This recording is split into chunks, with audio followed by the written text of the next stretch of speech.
tips for you for your inside-outside leg hang and how to really stick to the pole so that you're not sliding down as you transition.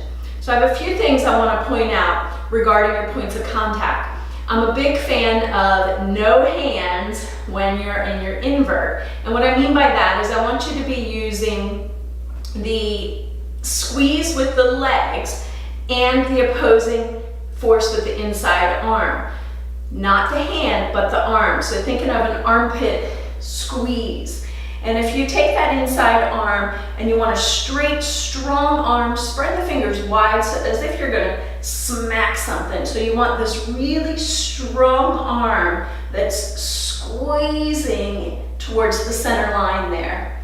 So again, squish that pole on the inside. And you wanna keep that strong the whole time.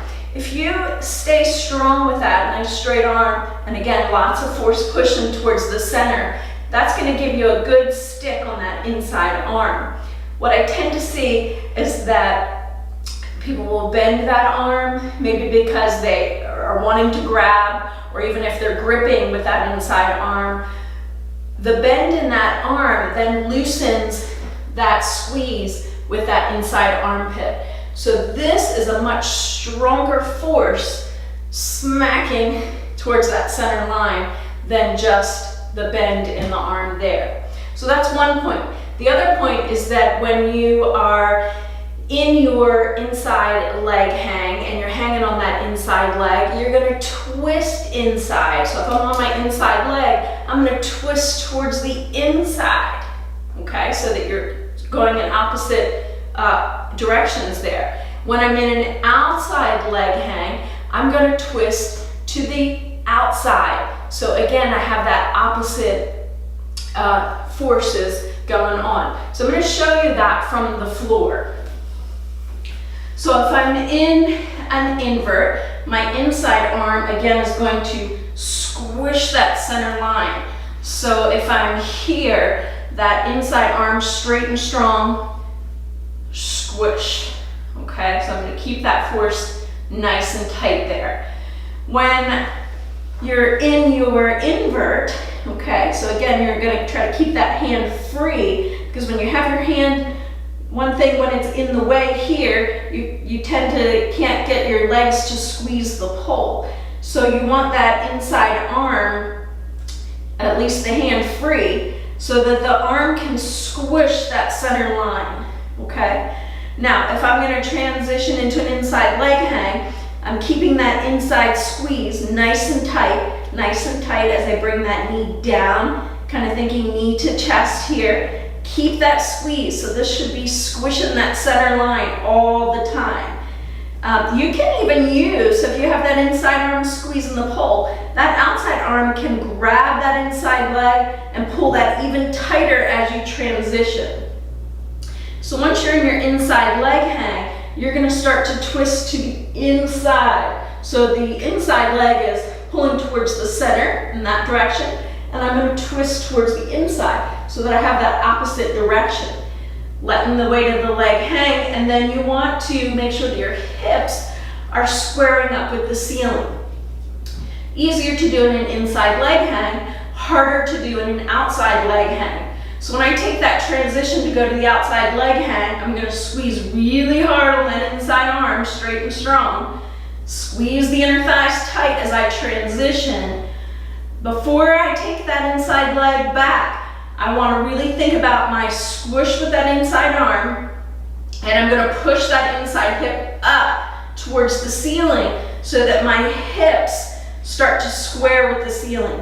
What tends to happen in the outside leg hang is that we rotate in towards the pole, and then you're just really hanging on that leg. But if you can take that inside hip and push it up towards the ceiling, straighten up there, that's going to give that opposing inside hips pushing up, outside leg is pulling down. So you have that force going in this direction.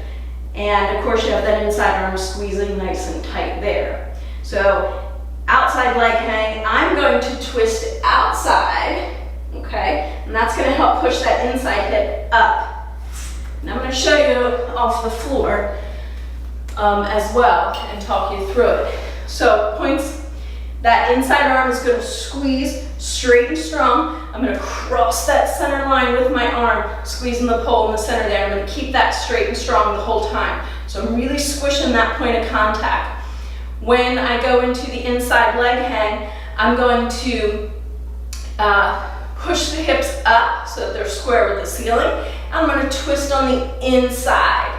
When I transition to the outside leg hang, I'm going to push the inside hip up to oppose that outside leg hang. That's going to help square the hips up towards the ceiling. And I'm going to twist outside, still keeping that force with that inside arm. So let's see if I can show you from this angle.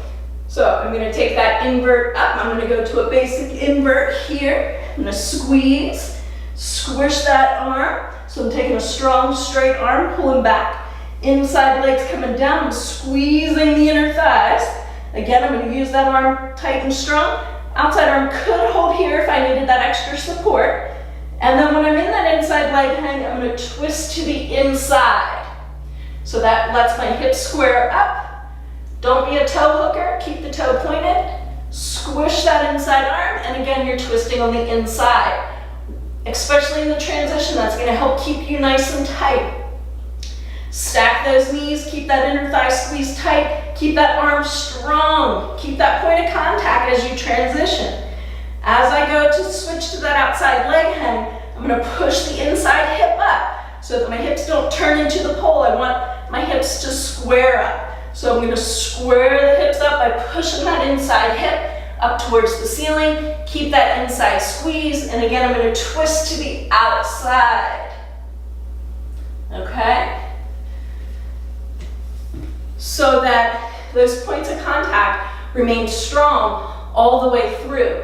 And as you're transitioning from move to move, make sure you know your points of contact. As you transition from one move to the other, that point of contact will probably change. You need to push a little harder in one spot or pull a little more in another. So you want to maintain those points of contact and know where they are as you're moving through your moves. Keeping the body tight and strong is a good way to maintain those points of contact. You do want to take a breath in each pose, relax into it, know where you are, get to know each part as you move through. Hopefully those tips help. Let me know. I'll see you for the next one.